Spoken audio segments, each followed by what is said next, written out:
Cheers. Cheers, Chef. Thank you. Thank you for teaching us how to cook Southern food. Thanks for having me. Hi, I'm Roberta. Welcome to my kitchen and welcome to my conversation with Morgan McGlone, who's taught me and you quite a bit about Southern food. Now, your introduction to Southern food was at Husk in South Carolina, Charleston? Yeah, Charleston, yes. And were they one of the top restaurants at the time? Yep. Well, ideally, I closed my restaurant in Sydney, and then I thought, I really want to go somewhere and learn, and probably learn a new style of cuisine. I was really, really intrigued by Sean Brock, and he used to have a blog called Pinstrike Island. Right. And I wrote away to them and said I would like to come and stage free for a month, pay for my own accommodation, my own flight, and come work and see what this style of food is about. Went there. I remember it was May, it was super hot, it was like 110 Fahrenheit every day, and I remember after the second week they offered me a job. They said, I had a green card visa, so I could stay and work there, and they offered me a job, and I was just so intrigued and so enthralled by this actual cuisine, this type of cuisine in America, that I said I'd love to join the team after my stage. So I finished up my first 2 weeks. They offered me my workers contract. I was making $10 an hour, which That's at 37 is a lot. It's not exactly a career highlight. But the day I signed my contract, they were made the 2011 best restaurant in America. In the whole of America, not Food just and the Wine South. magazine, which is equivalent to our Gourmet Traveller magazine. Wow. But their food was Southern food, right? Completely Southern. I mean, the ethos of Sean Brock was nothing was going to come and be cooked and be served to our customers. It did it from below the Mason-Dixon line to the south and all the way to the end of Texas. So we had all those regions, right, all those sort of cultures and climates. So, thinking about it now, I remember writing letters to the Amish and asking for vegetables when I was running the house kitchen in Nashville. Right. We used to have connections for vegetables in the winter with the Mennonites, which are just another, sort of like a type of Amish community, but they can use Melba vines and stuff. And we worked solely, a lot of people preach this farm to table type of cuisine, but this was actually like really farm to table. So whole pigs coming in every week. When I first started my position, I didn't want to be cooking any of the food. I wanted to learn from the bottom up. So I learned all the things about the fermentation, the pickles, making hot sauce, making soy sauce with soybean mash, learning how to butcher things, learning how to make the base ingredients like grits, like rice grits, learning how to make... So you can make grits from rice as well? Yeah, you can make rice grits. So they call it the ricelings, which is kind of like the broken bits of rice, yes, and you can make that almost like a risotto. Okay. So, but they make it in a style of grits. Different styles of food from different parts of the South. Because even though we think of the South as a region, there's regions within that 100%. region, isn't there? And then also understanding the seasons. We're so lucky in Australia. We can get strawberries in winter. I don't know if that's good luck or not. Well, I mean, because of the vast part of our country, of course, we have sun somewhere, or we might have rain somewhere else. So, but in America, especially in the South, we weren't allowed to we couldn't have access, because this restaurant, Husk, we were doing, I think per day 700 covers a day. Wow. And then on the weekends going up to 1,200 covers. I don't think there's a restaurant in Australia that's doing those amounts of numbers. Everything made in-house as best it possibly could.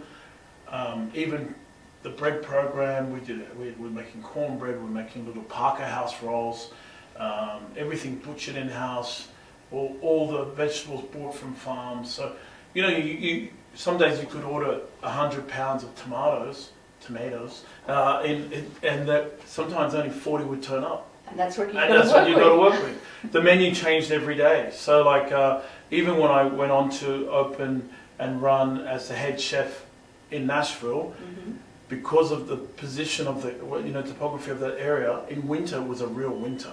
So we had black ice, we had ice. We could only, I remember the first winter I was the head chef there, we only had gourds, brassicas, and potatoes. Right. That's it. Make dinner with that. Yeah, exactly. And then also, like in Charleston, you had like, because it's right on the coast and it gets a lot more sunlight, you had access to loads of things like greens and those types of things. So it was actually great to cook in those two different states, Tennessee and South Carolina, just from being able to have different accesses to different ingredients.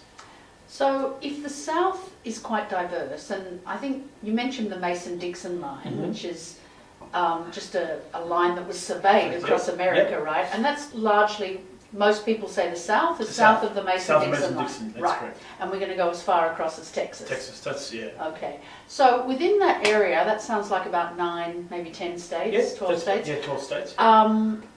There's a bit of diversity. Yeah. What are the common themes that run through Southern food? How can we talk about Southern food as a whole when there's such diversity there? Well, so in Charleston, there was obviously through the slave trade, there was from Senegal, from the West Africa, you've got you got a people there called the Gullah people, Gullah, Gullah, and that cuisine sort of seeped in through, obviously through the slaves, into the cuisine of the Carolinas. All of those states were slave states, weren't they? Yeah, I mean, they had slaves up till, obviously the end of the Civil War and even, after that.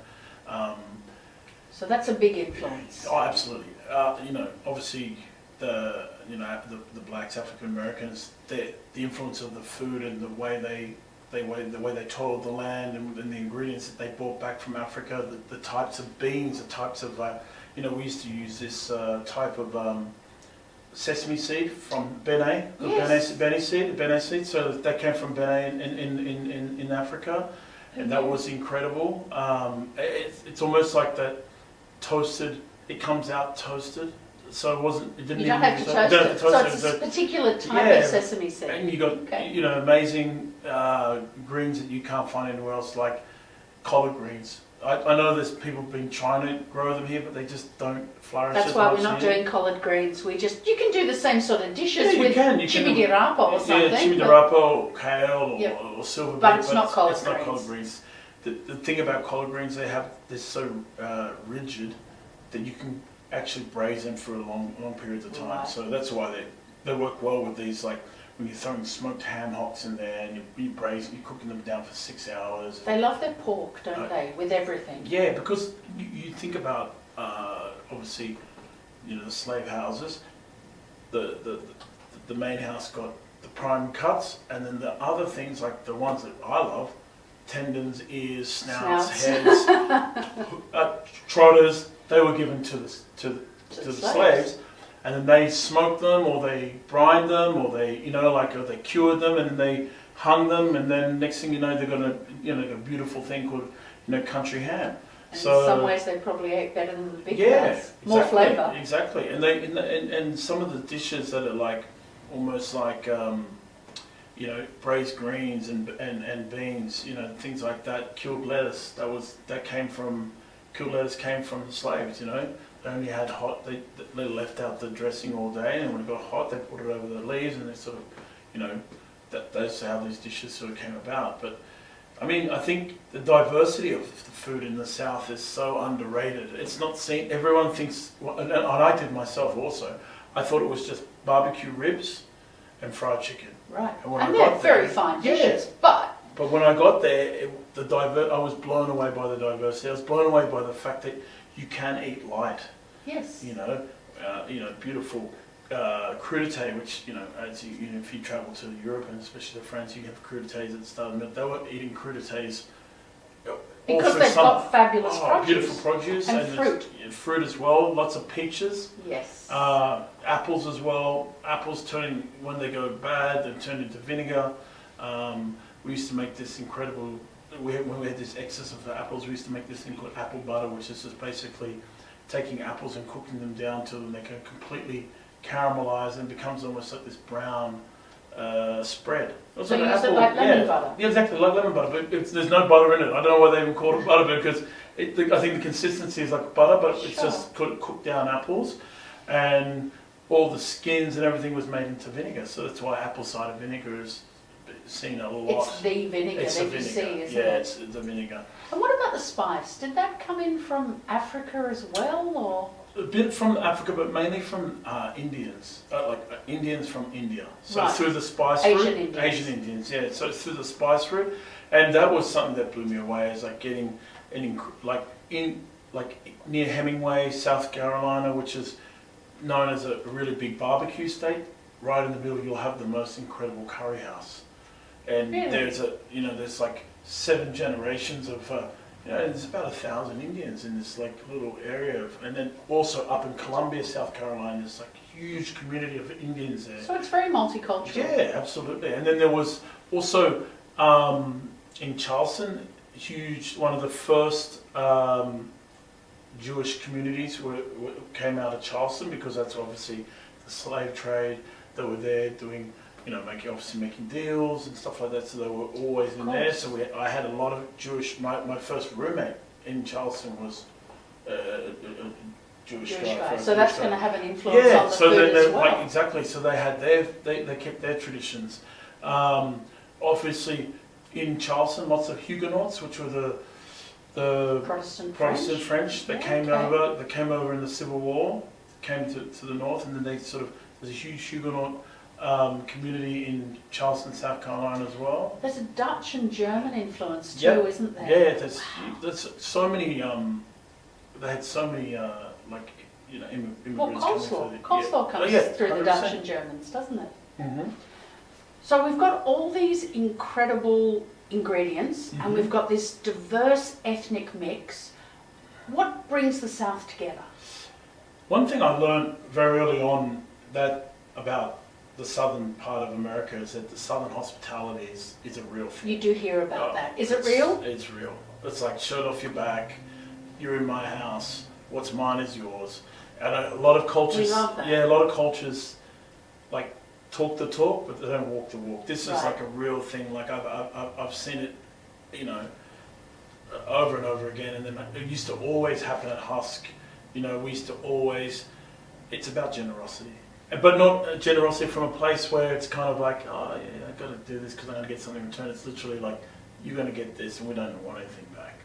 So it's really about the shared table. 100%. We love that. It's just the shared table, us coming together, breaking bread, good laughs, all those sort of things, Morgan, breaking bread. You've given me an in there. There's something I have to talk about. There's one more question. And you're about to open a new wine bar in Surrey Hills. And what's it called? Bar Copains. Now, I know Copain kind of means mate, doesn't it? But of course, it comes from companion, which is with bread. So your mate, your companion is someone you break bread with. Exactly. Sorry, when you said breaking bread, I thought we need to mention that. Thank you. So when is Bar Copain opening? Looking like December 7, which is good. We can operate before, but we want to spend a good amount of time training the staff. I mean, I think this is something that restaurants don't do enough these days. That's true. I mean, obviously we have a staff shortage in Australia, and we're not in a position to pick and choose, and that actually they have a choice to pick and choose. So, I mean, we want to give at least 5 days of training and really, really having, there's some of the restaurants that I love that, you go there for the service. Yes. And there's a chef there, but the service, there's so many of them come to my mind now, but it's about the service. It's about the experience. Yeah, experience in the service. And the service sets the ambience. The food is great, but the wine is great as well, but the service sets the ambience. And I think a lot of places these days need to spend a bit more time training their stuff instead of just trying to get open and get those tills cracking, you know what I mean? So we're going to spend at least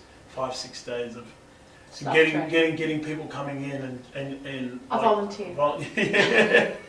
Well, not like that. Like just getting other people in the industry coming in and talking to our staff and what they think is hospitality, because that's a big part of who we are at Bar Copains. It's going to be about hospitality, because I think it's something that obviously it's important for us these days to make money and cover all the costs and stuff. But I think if we start losing that Hospitality. it just becomes like it almost becomes like Woolworths, you know. And here we are, we've come full circle. By the way, I now know where we'll be having our Deep South graduation dinner, but we'll talk about that later. It's all about hospitality, isn't Absolutely. it? It's about the shared table. Yep. It's about the shared knowledge and the years of friendship.